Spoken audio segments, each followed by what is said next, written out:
Hi, my name is Trevor and welcome to this video about setting up weak surfaces in GeoStudio. Weak surfaces can be used to represent a weak zone or interface in soil and rock. A weak surface could be used, for example, to represent the strength of a single discontinuity, a shear zone at residual strength, or an interface along a geomembrane. This video covers weak surfaces in 3D. In order to capture the translational mode of failure, we use the weak surface feature in GeoStudio. The use of a single weak surface is similar to using the impenetrable material model in SlopeW. However, it differs in that a unique material is associated with the surface. Furthermore, multiple weak surfaces can be defined in a single analysis. Weak surfaces are defined using a background mesh in 3D. Referring to the diagram on the right, a trial slip surface that intersects the weak surface is truncated. The topmost weak surface governs in the event that there are more than one weak surface. The strength definition of columns intersected by the weak surface is defined by the material associated with the weak surface. Weak surfaces should ideally extend across the domain to mitigate the generation of poorly shaped slip surfaces. Any slip surface that has a stair-step shape is deemed inadmissible. We create weak surfaces by importing a background mesh and then assigning that to a weak surface.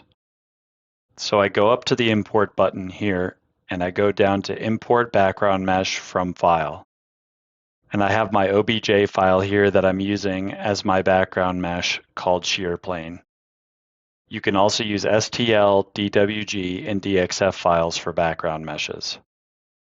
The background mesh is positioned incorrectly in GeoStudio space because it was created with a different coordinate system.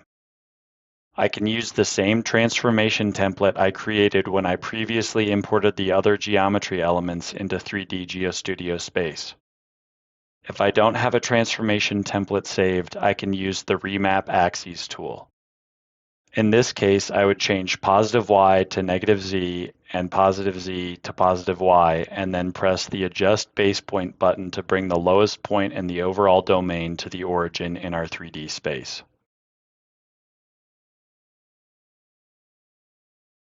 So now you can see in the Geometry Explorer under Background Meshes, Static or Imported, I have the Shear Plane background mesh.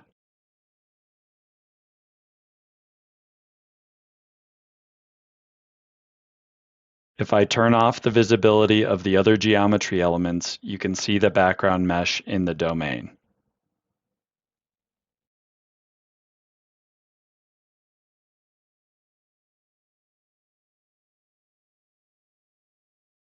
Now that it's imported, I can go to Define, Surfaces, Weak Surfaces, and click Add.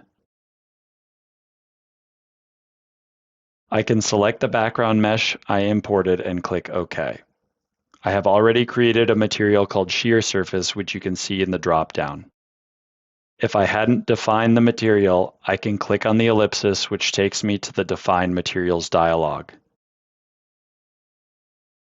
I assign my material to the weak surface and click Close. That is how you define a weak surface in a 3D stability analysis. Thank you for watching today, and I hope you enjoyed the video.